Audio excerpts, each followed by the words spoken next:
अजीज बहनों भाइयों, जय मसीह की। मिराकल ऑफ जीसस, ये मेरे चैनल का नाम है और आप सबका स्वागत करता हूं।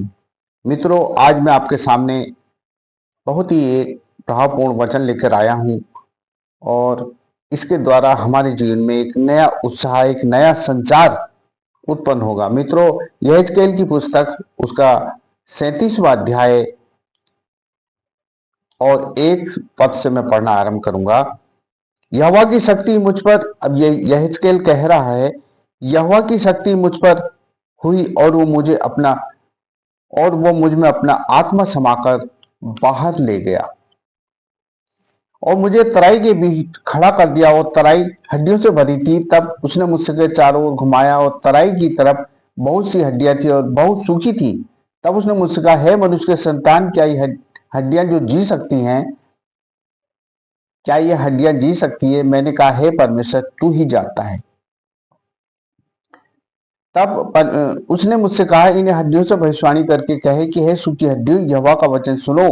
परमेश्वर यहोवा तुम हड्डियों से यूं कहता है, देखो मैं आप तुम में मांस चढ़ाऊंगा और तुम जी उठोगी। मैं तुम्हारी नसें उपजाऊंगा और तुम्हारे चमड़ा लगाऊंगा, तुम में सांस सूंघेगा और तुम जी जाओगे और तुम जान लो कि मैं तुम्हारा परमेश्वर हूँ। मित्रों, ये उस समय का वर्णन है जब यहेजकेल यरूशलेम में लबनान की तराई के किनारे खड़ा था। तब परमेश्वर का आत्मा उसमें समा गया और परमेश्वर का आत्मा उसको उन तराइयों की ओर ले गया जहां पर बहुत सी हड्डियां बिखरी हुई थी। हड्डियां वहां पर इतनी बिखरी हुई थी कि बहुत ही ज्यादा पूरी तराई भरी हुई थी। तब परमेश्वर के आत्मा ने यहेजकेल से कहा कि क्या ये हड्डियां जी सकती हैं?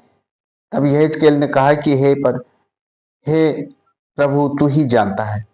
और तब आत्मा ने उससे कहा कि इनके लिए भविष्यवाणी कर कि ये जी उठें। और जब यहेजकेल ने भविष्यवाणी करी तो वो हड्डियां सब चारों ओर से एक साथ, जो जिसमें हड्डी थी वो जुड़ने लगी उसमें। अब वो सब हड्डियां जुड़कर तैयार हो गई।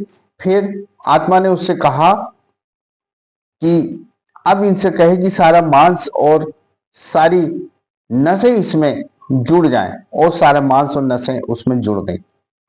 अब वो सारे इंसान बन गए थे। तब आत्मा ने यहेजकेल से कहा कि अब तू इनके अंदर श्वास भर दे, श्वास के लिए भविष्यवाणी कर। और उसने भविष्यवाणी कर ही रहा था कि चारों दिशाओं से एक हवा के रूप में सांस आई और उनके अंदर समा गई और वो हड्डियां फिर जीते जी एक बहुत बड़ी सेना बन गई और वो सब जीवित हो उठे। ये वर्णन यहेजकेल की पुस्तक 37वें अध्याय में आता है। फिर उसने फिर उसने मुझसे कहा, है मनुष्य के संतान, ये हड्डियां इसराइल के सारे घराने की उपमा है। वे कहते हैं, हमारी हड्डियां सूख गई और हमारी हमारी आशा जाती रही। हम पूरी रीति से कट चुके हैं। लेकिन इस कारण भविष्यवाणी करके कहे, परमेश्वर यहोवा यूं कहता है कि तुम मेरी प्रजा हो, तुमको मैं उनमें से निकालूंगा, इसराइल देश में पहुंचा दूंगा। मैं तुम में अपना आत्मा डालूंगा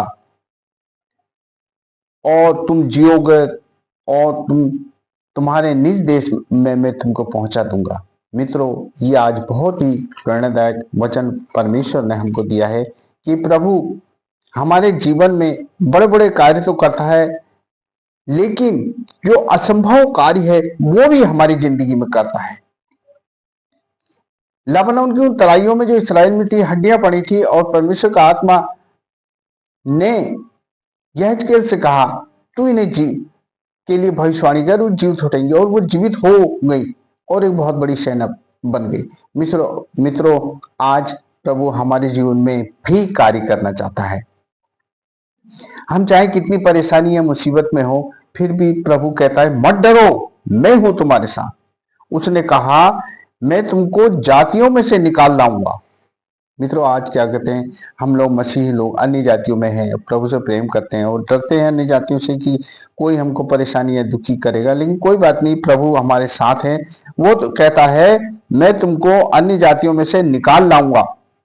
यह 36वां अध्याय उसका 24वां पद, मैं मैं तुमको जातियों में से निकाल लाऊंगा और देशों से इकट्ठा करूंगा, तुमको तुम्हारे निज देश में पहुंचाऊंगा और तुमको शुद्ध जल छिड़क कर तुमको मैं शुद्ध करूंगा।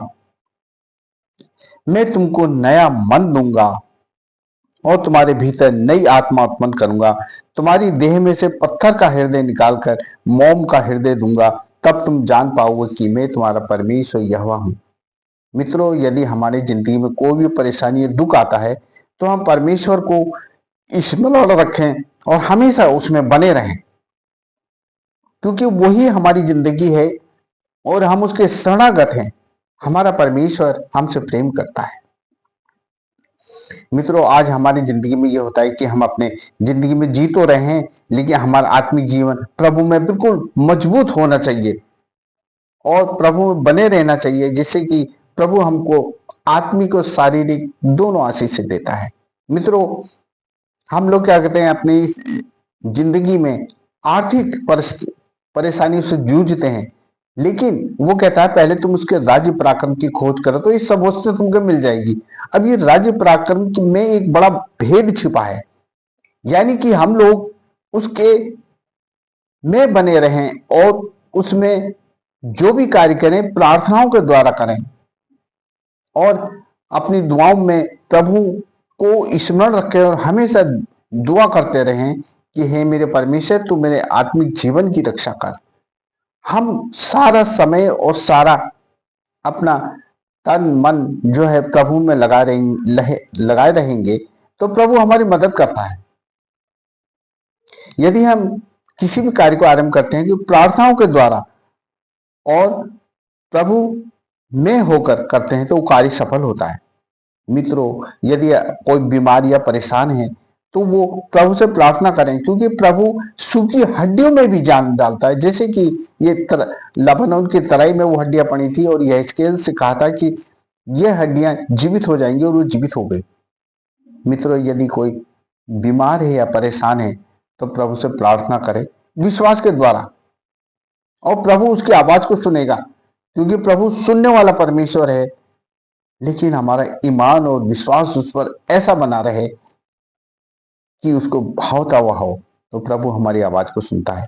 यदि आर्थिक परिस्थितियों से जूझ रहे हैं या परेशानी है और बहुत ही आर्थिक स्थिति हमारी खराब चल रही है तो उसके लिए हम प्रार्थना करें और विश्वास के द्वारा प्रार्थना करेंगे तो प्रभु सुनेगा। यदि हम प्रार्थना दुआ में अपना जीवन व्यतीत करते हैं और किसी कार्य के लिए प्रार्थना के द्वारा करते हैं और नहीं होता फिर उसको छोड़ देते हैं तो प्रभु को ध्यान देता है कि इसने मुझसे प्रार्थना की थी। अपना ईमान, अपना विश्वास हम प्रभु में बनाए रखते हैं तो प्रभु हमारी आवश्यकताओं की पूर्ति करता है। इसलिए मित्रों, बहनों, भाइयों, आज ये प्रभु ने बड़ा अच्छा वचन दिया है कि जब असंभव हो जाता सारे कार्य तो प्रभु असंभव कार्य को भी संभव करता है। इसलिए मित्रों, बहनों, भाइयों, प्रभु में बने रहें और प्रभु में विश्वास करें और प्रभु पर विश्वास करके उसके वचन और प्रार्थना में रहेंगे तो आपके हर कार्य पूरे होंगे और प्रभु आपकी मदद करेगा।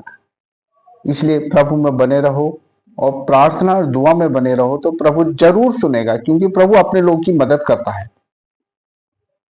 मुझे विश्वास है प्रभु में आप बने रहेंगे तो प्रभु में आप बने रहेंगे और प्रार्थना दुआ में रहेंगे तो प्रभु जरूर से आपकी मदद करेगा। आप विश्वास कीजिए, प्रभु आपके साथ हो, अपना अनुग्रह वो आप पर करे, प्रभु आपके साथ हो, प्रभु की उपस्थिति आपके साथ हमेशा बनी रहे, प्रभु हमेशा आपको आशीषित करे, प्रभु आपके साथ हो। आमीन।